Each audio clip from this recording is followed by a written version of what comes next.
तो हम बात कर रहे हैं आज पालघर में हुई संतों की हत्या पर सबसे बड़े खुलासे की। न्यूज नेशन की पड़ताल में एक बड़ी बात सामने आई है। पालघर में बड़े पैमाने पर धर्मांतरण किया जा रहा था। इसमें ऐसे लोग शामिल थे जो लोग आदिवासियों के बीच काम करते हैं। न्यूज नेशन के रिपोर्टर्स ने जब वहां के लोगों से सच्चाई की जानने की कोशिश की, उनसे बात की, तो कई चौंकाने वाली बातें सामने आई है। वहां लोगों ने बताया कि कई मिशनरीज यहां पर भोले भाले आदिवासियों को बरगलाती है, उन्हें गुमराह कर उनसे धर्म परिवर्तन करवाते हैं। इसके लिए तरह तरह के प्रलोभन भी दिए जाते हैं और कुछ लोगों ने तो हमें यह तक बताया कि उनके सामने हिंदू देवी देवताओं के बारे में गलत जानकारियां दी जाती है। उनके मन में हिंदू देवी देवताओं के बारे में जहर घोला जाता है। और इसीलिए हम जो आज खुलासा कर रहे हैं, जिसमें संत समाज ने भी जिन लोगों का जिक्र किया, जिनके नामों का जिक्र किया, उनके भी कई सामने आ रहे हैं। संत समाज ने पीएम को जो चिट्ठी लिखी, जिसमें जो फादर डिमेलो, प्रदीप प्रभु का जिक्र किया है, दीपक जी, हुसैन दलवाई उन पर कोई बात नहीं कहेंगे, कांग्रेस के ऊपर उनका कोई जिक्र नहीं कहेंगे, लेकिन वो थे कांग्रेस की कमेटी में, यूपीए में, वो एनएससी के अंदर थे। मुझे लगता है दीपक जी आप तक आवाज नहीं पहुंच रही है। हुसैन साहब, अब क्या कहेंगे आप?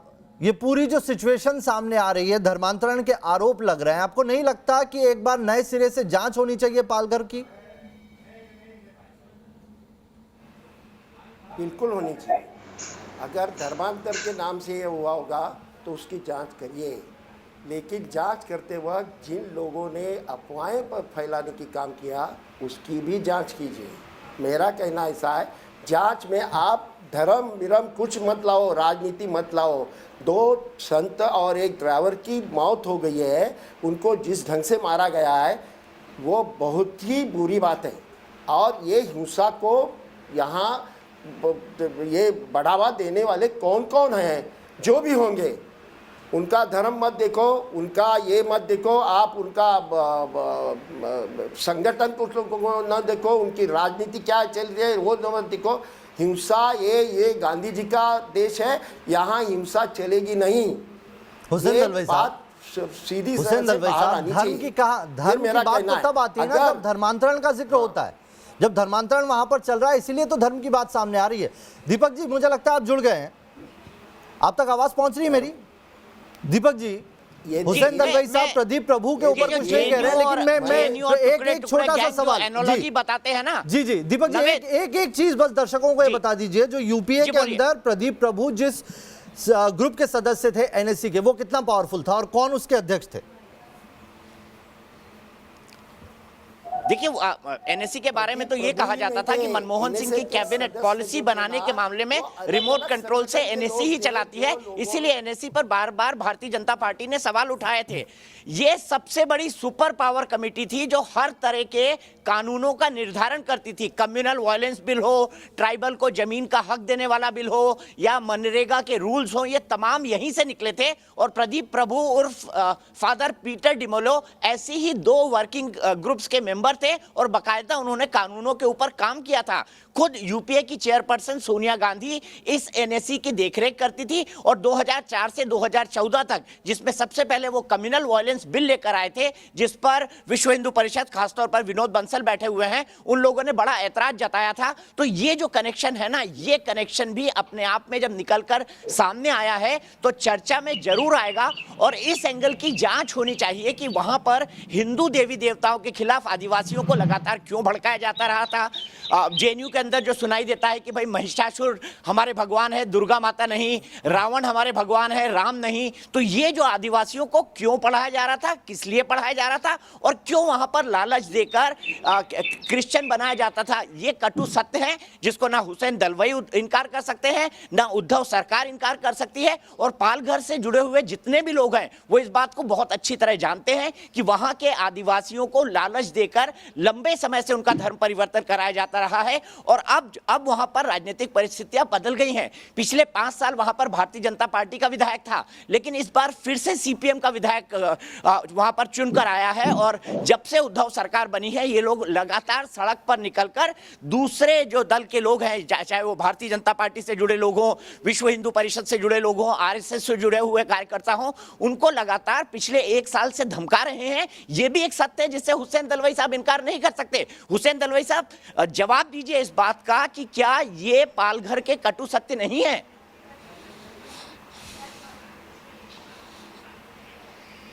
मैं बोलूं, मुझे पूछ रहे हैं क्या? जी जी बोलिए। हेलो जी जी बिल्कुल आपसे पूछ रहा हूँ। ऐसा है, ये जो कौन बता रहे हैं ना, मैं ये उन्होंने अगर धर्म के ज़रिए वहाँ अगर काम चलता होगा तो वो बिल्कुल गलत है, उसकी जांच करो, ये मेरा कहना है। संतों की जो हत्या हुई, मैं यही तो कह रहा हूँ, फिर उद्धव ठाकरे ने चोरी की अफवाह बताकर पहले ही दिन मामला क्यों रफा दफा कर दिया था? जवाब दीजिए ना। रफा दफा नहीं किया, ये तो सही बात है। वहाँ उद्धव ठाकरे ने बोले, कई लोगों ने मुझे फ़ोन करके बताए कि ये बहुत दिन से चला था। विश्वास वड़वी को इसी तरह से रात को पकड़ा था, लेकिन पुलिस ने उसको बचाया था, क्योंकि लोगों को ये लगता है कि रात का, मुझे ये तो साधुओं को पुलिस ने क्यों नहीं बचाया? यही तो सवाल पूछ रहा हूँ आपसे। मुंबई से कांदिवली से निकले और सारे अलग अलग पीछे के रास्ते से, जहां पुलिस ने ऐसे अंदरूनी रास्तों से वो आगे गए थे, वो जा रहे थे गुजरात, उनके पास कोई पास नहीं था, वो उस गांव में गए तो लोगों को ऐसा लगा कि ये, अरे साहब बिल्कुल, तो आप पकड़ के गिरफ्तार कर लेते। आपकी काबिल सरकार क्या कर रही थी? कम से कम उनकी जान तो नहीं जाती, उनको पीट पीट कर तो नहीं मार डाला गया होता। अरे ये तो मैं कहता हूँ, आप मांग करो ना। अरे वहां का एसपी क्या कर रहा है, ये मैं बार बार बोल रहा हूँ। मेरा कहना है, आप दीपक, तो आपने एसपी को क्यों नहीं सस्पेंड किया अभी तक? क्यों उस पर हत्या का मुकदमा नहीं चलाया? हुसैन दलवाई जी जवाब दीजिए। आप तो मुझे सालों से जानते हैं, मैं दीपक चौरसिया बोल रहा हूँ। मुझे बताइए, इस नेग्लिजेंस का जिम्मेदार कौन है? एसपी को सस्पेंड करने का अधिकार महाराष्ट्र सरकार को नहीं, लेकिन उसको घर में बिठाने का अधिकार जरूर है। उसकी जांच पूरी तरह से होनी चाहिए। आज ये मामला इस तरह से किया जाता है कि ये मामला, अरे वो खुद एसपी जांच कर रहा है भाई, सीआईडी के साथ मिलके निकाल के वो अपनी जांच करेगा क्या? बताइए। हाथ में लेने का और इसको इस तरह का ये करने का। दीपक जी, पहले इसको ये मुसलमानों ने किया ऐसा बोलते थे, अभी आप क्रिश्चियनों ने किया ऐसा बोलते हैं, लेकिन जिन्होंने अफवाहें फैलाई, मैंने कभी नहीं बोला मुसलमानों ने किया, कभी किसी चैनल ने नहीं बोला मुसलमानों ने किया। अरे कमाल है, तो आप चैनल भी देखते नहीं, और अफवाहें जो सोशल मीडिया पे जो आया वो भी नहीं देखते। आप अपनी बात चला रहे हैं, सोशल मीडिया पे बार बार आया है। सर मैं तो पहले दिन से न्यूज नेशन ने रविवार की रात 7:30 बजे ये खबर ब्रेक की थी जिम्मेदारी के साथ, और तब से हम इसकी इन्वेस्टिगेशन कर रहे हैं। दीपक जी, तो आज वो हुसैन साहब करते तो आप फिर वापस से जांच के दायरे पे बात लेके जा रहे हैं, लेकिन आप प्रदीप प्रभु पे अपना एक भी रिएक्शन नहीं दे रहे हैं। और अच्छा हुआ विनोद बंसल कुछ कहना चाह रहे हैं, एक बार उनका रिएक्शन ले लेते हैं, बहुत देर से हमारे साथ जुड़े हैं। विनोद जी देखिए, दो बातें बड़ी महत्व की आपके इस डिस्कशन में। एक तो हुसैन दलवाई जी ने जो व्हाट्सएप यूनिवर्सिटी का जो डाटा इकट्ठा किया है ना जी, और वो व्हाट्सएप यूनिवर्सिटी के माध्यम से ये फाइंड आउट करने की कोशिश की कि मुसलमानों को पहले टारगेट किया गया, इसको टारगेट किया गया। मुझे लगता है ये कहीं ना कहीं तथ्यों से तो कभी कांग्रेस का कोई वास्ता रहा नहीं, ये प्रूव कर दिया। दूसरी बात, ये इनकी कोई पर्सनल ज्वेलसी एसपी के साथ है, उसको ये टीवी डिबेट के माध्यम से लगता है निकालना चाहते हैं अपनी भड़ास को, और मांग तो कर रहे हैं कि जांच की मांग होनी चाहिए। लेकिन एक भी बार न सोनिया जी ने बोला, न राहुल गांधी ने बोला, न वहां के आपके जो सरकार के अलायंस है उनमें से किसी ने बोला। आखिरकार क्यों ये हुसैन दलवाई अकेले जो है ना बोल रहे हैं, इनकी बात का क्या वजन है? तीसरी बात यह है कि झूठ पे झूठ ये बोले जा रहे हैं।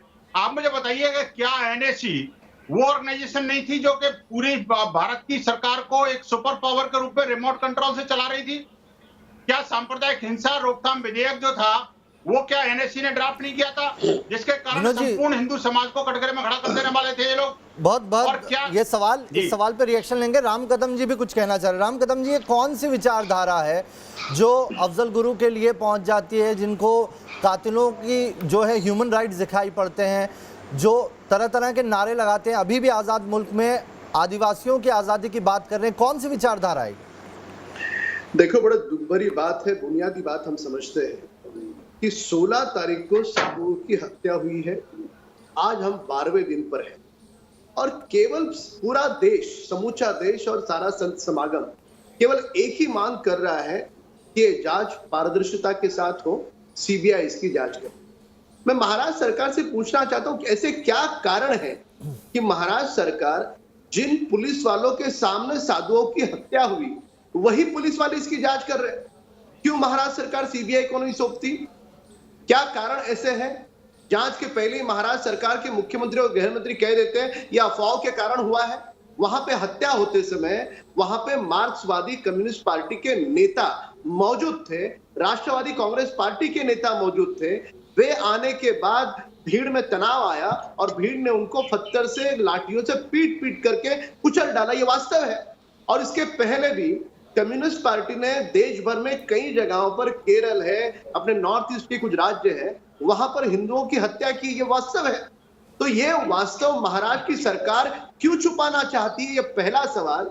और साथ साथ में दूसरा सवाल महाराष्ट्र सरकार से ये पूछना चाहता हूं कि क्या इस पूरे विषय को वे गंभीरता से लेकर के, आज 12 दिन हो गए, कम से कम अभी इमीडिएटली, जैसे बार बार यहाँ पे दीपक चौरसिया जी मांग कर रहे हैं कि वहां के जो उच्च अधिकारी हैं उनका किसी का तबादला नहीं हुआ, उनका किसी का सस्पेंशन नहीं हुआ, ये सारी बातें दर्शाती है कि महाराष्ट्र सरकार इस विषय को गंभीरता से नहीं लेना चाहती। हम इस संकट समय में आरोप कटाक्ष नहीं करना चाहते, हम केवल प्रार्थना करना चाहते कि ये संतों की हत्या, ये जघन्य हत्या, बर्बरता से हत्या, ये पूरा देश दुखी है। महाराष्ट्र सरकार तुरंत ये जांच सीबीआई को सौंप दे। हुसैन दलवाई साहब, महाराष्ट्र सरकार से सवाल पूछ रहे हैं सब। एनएससी के बारे में बोला जाता है। एनएससी में अलग अलग जगह काम करने वाले लोगों का एक सजेशन लेने के लिए, गाइडेंस लेने के लिए, और देश विरोधी षड्यंत्रकारी लोगों की गलत है ऐसा मुझे लगता नहीं। एक जरा मुझे बोलने दो। जी जी, बात कंप्लीट। दूसरा ऐसा है कि एनएससी की वजह से ही मनरेगा आया, मजदूरों को काम देना चाहिए, ये बात उसी वक्त आई। ये अच्छी बात है कि गैर बात है? उसी के वजह से आदिवासियों के हक के बारे में बोला गया, गलत है कि बारे में नहीं बोला गया। तीसरी बात आरटीआई के बारे में, कन्वर्जन के बारे में बोला गया, कानून बना, एनएससी के गलत है के बराबर है। आदिवासी, गिरवासी, वनवासी समाज के लोगों का धर्मांतरण हुआ। कुछ लोग एनएससी के प्रश्रय के कारण ही भारत के अंदर धर्मांतरण के कारण राष्ट्रांतर बढ़ा। एनएससी के कारण ही नॉर्थ ईस्ट की समस्या बढ़ी, ना एनएससी के कारण ही कश्मीर की समस्या बनी। एनएससी के कारण ही बार बार जो है हिंदू संतों पर हमले हुए, एनएससी के कारण ही मंदिरों पर हमले बढ़े, एनएससी के कारण ही सांप्रदायिक हिंसा रोकथाम विधेयक भी आया। इस तरह से एनएससी के कारण ही सोनिया जी ने एक षड्यंत्र रचा जो भारत की एक पावरफुल सरकार को अस्थिर करने का। एनएससी के कारण ही देश के अंदर एक second power of control of power जो है उन्होंने जनरेट किया। ये सोनिया जी के एक बहुत बड़ी षड्यंत्र पूर्वक रची गई साजिश थी, जो कि एक लोकतांत्रिक सरकार को अस्थिर करने के लिए, एक लोकतंत्र की हत्या करने के लिए विनोद जी जवाब ले लेने दीजिए, रिमोट कंट्रोल से। विनोद जी जवाब लेने दीजिए। हुसैन साहब बोलिए। ऐसा है, वो जो बोल रहे हैं कोई सजेशन लेना, इसका मतलब वो सरकार को कंट्रोल करता है, ऐसा नहीं। आज आरएसएस सजेशन नहीं सर, कानून बनाने की बात कही उन्होंने। हुसैन दलवाई साहब, प्रदीप जी का खुद बयान है, प्रदीप प्रभु जो है, प्रदीप प्रभु जो फादर डिमेलो है, उन्होंने न्यूज नेशन पर आकर खुद कहा है कि वो एनएससी में क्या उनका कद था, वो एनएससी में क्या कर रहे थे। आप चाहें तो मैं एक बार फिर से बयान सुना सकता हूं, आप बयान सुन लीजिए, फिर रिएक्शन दे दीजिएगा। उन्होंने क्या कहा और वो क्या काम कर रहे थे एनएससी में, वो भी सुन लीजिए। उन्होंने आदिवासियों के लिए भड़काने का,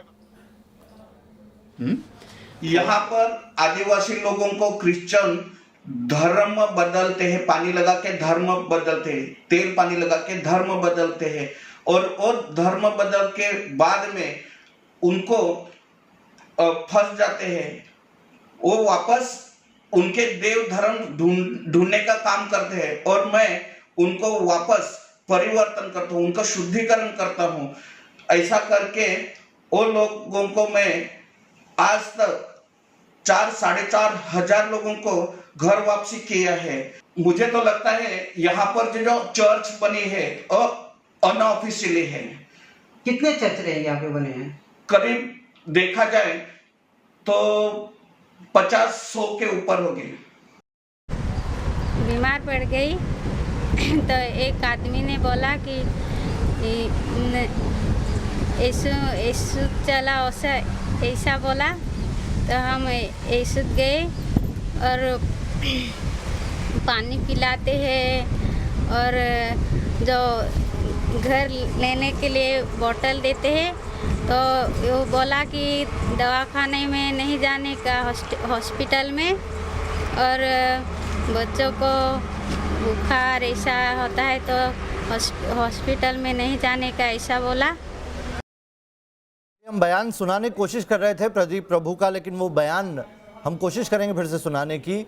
दीपक जी, ये पूरी जो सिचुएशन यहाँ पर खड़ी है ये ऐसी दिखाई पड़ रही है कि आज जो वहाँ हुआ पालघर में, उसका बीज बहुत पहले से बो दिया गया था। वहाँ धीरे धीरे अंदर बहुत बड़ी एक साजिश नहीं चल रही है?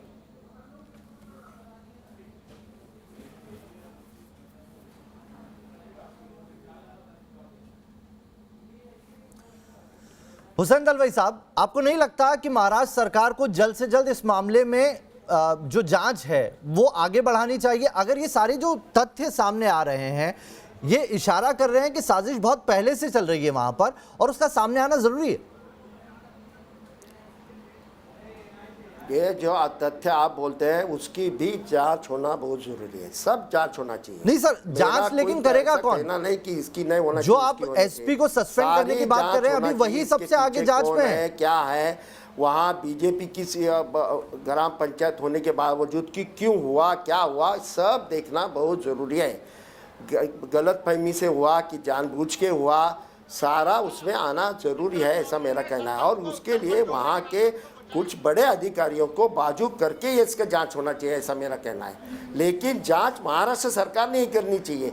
जांच अगर केंद्र सरकार के हाथ में गई तो वो फिर उसको हिंदू मुसलमान का कलर आएगा, ये ध्यान में रखें। मेरा विश्वास। चलिए, मतलब आप ये कह रहे हैं ज्यादा है कि जांच मॉडिफाइड होती है। आप जांच करेंगे तो उसके अलग से पहलू होंगे, सीबीआई जांच करेगी तो उसके अलग पहलू होंगे।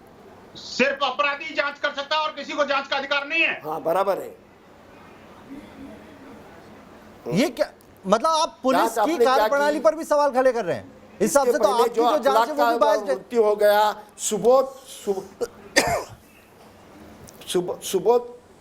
सुबोध कुमार का एक पुलिस ऑफिसर को बुलंदशहर में मारा गया, उसकी क्या जांच का हुआ? कुछ हुआ नहीं। यहाँ दिल्ली में फसाद हुआ, क्या हुआ? पुलिस उनके हाथ में थी ना। दूसरे राज्य क्या कर रहे हैं, कौन सा किससे इंसिडेंट है, ये बहुत बड़ा इंसिडेंट है। आप इसको कैसे ब्रश असाइड कर सकते हैं, कैसे रफा दफा कर सकते हैं? केला और अनार को आप कंपेयर कर रहे हैं सर, केला और अनार कंपेयर नहीं हो सकते। रफा दफा करने का काम आप लोग कर रहे हैं। रफा दफा मैं नहीं कर रहा, मैं कहता हूं उसकी पूरी तरह से जांच होनी चाहिए। रफा दफा करने का सवाल ही नहीं आता। कोई भी कौन से भी विचार का आदमी हिंसा करता है, ये बिल्कुल गलत बात है। ये इंसानियत के खिलाफ है, ऐसा मैं समझता हूं। मैं उसका समर्थन हुसैन दलवाई जी, एक मेरा स्पष्ट सवाल है, क्या आपको नहीं लगता वहां के बड़े अधिकारी डीएम और एसपी के खिलाफ सीधी कार्रवाई होनी चाहिए? आप मांग करते हैं सीधी कार्रवाई की? दीपक जी, मैं महात्मा गांधी को मानने वाला आदमी हूं। हिंसा का समर्थन करता नहीं और गांधी जी को मारने नहीं, मैं तो आपसे सीधे बोल रहा हूं, आप मांग करिए डीएम और एसपी के खिलाफ कार्रवाई हो। बिल्कुल मैंने सीएम के खिलाफ क्यों कार्रवाई? सीएम तो बहुत अच्छी तरह से डीएम जिन लोगों को डीएम और एसपी, सीएम नहीं, डीएम और एसपी नहीं पाया, इसलिए दुख है। दुख मैं समझता हूं, बड़ा दुख है कि वो सवाल लेके पूरे महाराष्ट्र में एक माहौल करने की जो कोशिश कर रहे थे वो उद्धव जी ने करने नहीं दिया। इसका दुख है, मैं समझ सकता हूँ। रामगतम जी, जिस तरीके से हुसैन दलवाई ये कह रहे हैं कि सीबीआई के पास जांच गई तो उसको अलग रंग दे दिया जाएगा, यानी कि सीआईडी की जांच जो होगी वो बिल्कुल सही साबित होगी। जांच एजेंसियों को लेकर भी अलग अलग थ्योरीज क्यों आ रही है सामने? इसका सीधा मतलब है कि जो सरकारें हैं वो इसके अंदर कुछ ना कुछ तो घालमेल करती हैं। मैं स्पष्टता के साथ ये कह दूं कि मुंबई की, महाराष्ट्र की पुलिस बहुत अपने आप में सक्षम है, पर एक राजनीतिक दबाव में वो काम कर रही है। इसलिए यहाँ पर संतों की हत्या की जांच करने के लिए पुलिस के पास समय नहीं है, पर एक पत्रकार को 12 घंटे पुलिस स्टेशन बिठा के रखने के लिए इनके पास समय है। एक उद्योगपति जिसके ऊपर कई केसेस है, उसको महाबलेश्वर भगाने के लिए इनके पास समय है, पर साधु की, संतों की हत्या इनके लिए मामूली सी बात है। ये कोई बड़ी घटना थोड़ी है कांग्रेस के लिए, शिवसेना के लिए और बाकी दलों के लिए। ये अगर घटना इनको अगर दिल को ठेस लगने वाली है, दुख वाली है, तो क्यों नहीं ये सीबीआई को सौंपते? सीबीआई को सौंपने में इनको दर्द क्या है? और बार बार कौन आए तो गौरव सिंह कौन आए? वहां पे 6-7 लोग जो है वहां पे पुलिस वाले बर्बरता के साथ, क्रूरता के साथ, अमानवीय तरीके से मार रहे हैं। इतना होने के बाद हिंदुत्व का बात करने वाली शिवसेना वे भी चुप है। कांग्रेस और राष्ट्रवादी से तो हमें अपेक्षा नहीं है, पर शिवसेना ने भी अपना हिंदुत्व पूरी तरह से छोड़ दिया है। अभी भी हम मांग करते हैं कि सारा देश का संत समागम, सारे साधु, समूचा देश इस बात से क्रोधित है, संतप्त है। हम सरकार से मांग करते हैं कि जिन पुलिस के सामने उनको मारा गया है, वे पुलिस इसकी जांच नहीं कर सकती। इसकी जांच सीबीआई को सौंपनी चाहिए। अगर महाराष्ट्र सरकार सीबीआई को जांच नहीं सौंपती तो उनके मन में काला है, ये बात स्पष्ट हो जाएगी। जी जी जी विनोद जी, एक लास्ट रिएक्शन, उसके बाद हुसैन साहब का लास्ट रिएक्शन लेंगे। जी जी जी मैं बड़ा विनम्रता के साथ ये कहता हूं कि भगवान महाराष्ट्र सरकार को सद्बुद्धि दे, सद्बुद्धि उन लोगों को भी दे जो बात बात पर हिंदू द्रोही स्टेटमेंट देने के लिए जाने जाते हैं, लेकिन इस बड़ी घटना पर चुप्पी साधे हुए हैं। और मुझे इस बात का डर है, मैं भगवान से ये भी प्रार्थना करता हूं कि कम से कम कांग्रेस और महाराष्ट्र सरकार ये जो दीपक चौरसिया जैसे पत्रकारों के ऊपर भी कोई हमला न कर दे, इस बात के लिए भी मैं उनको आगाह कर रहा हूं। क्योंकि जिस तरह से हुसैन दलवाई इस तरह की बातें कर रहे हैं और जिस तरह से एक वरिष्ठ पत्रकार के साथ कल हुआ, वो देश ने सारा देखा है। मुझे लगता है महाराष्ट्र सरकार को इसमें चिंता करने की पूरा देश को जरूरत है। और आज सब लोग एक एक दिया अपने अपने घरों पर जलाएंगे संतों को श्रद्धांजलि और सरकार को सद्बुद्धि देने के लिए। Last reaction. नहीं, पत्रकारों का पूरा संरक्षण होना चाहिए। पत्रकार और प्रचार क्या होना चाहिए? कल देखा संरक्षण हमने 12 घंटे का काम करने रहे हैं, उनकी बात अलग है, उनके बारे में मैं बोलूंगा नहीं। लेकिन इसमें जो जांच है वो आपने कई नए मुद्दे लाए, उसकी भी अच्छी तरह से जांच होना बहुत जरूरी है। जांच केंद्र सरकार से करने की कोशिश की, वहां की संस्था से, ये बिल्कुल गैर है। ऐसा यहाँ फेडरल ये है, इस तरह की जांच ये राज्य सरकार कर सकती है। राज्य सरकार ने और क्यों पहले कभी सीबीआई की जांच नहीं हुई क्या? ये मेरी भी मांग है। पहले देश में कभी सीबीआई की जांच नहीं हुई, जुडिशियल इंक्वायरी नहीं हुई। चलिए, जांच को लेकर सवाल है, लेकिन जो न्यूज नेशन लगातार मुहिम चला रहा है पालघर के ऊपर, उसमें आज जो खुलासा हुआ है किस तरीके से वहां पर धर्मांतरण का खेल चल रहा था और वो कौन लोग हैं जो इन कातिलों के मददगार हैं, और क्या सरकार के हाथ या जांच एजेंसियों के हाथ उन लोगों तक पहुंच पाएंगे। संत समाज का जो गुस्सा है वो किस तरफ से सरकार को कार्रवाई करने के लिए प्रेरित करेगा, ये भी सब अब आगे हमें देखना होगा। बहुत बहुत शुक्रिया आप सभी का हमारे साथ जुड़ने के लिए। बने रहिए न्यूज नेशन के साथ।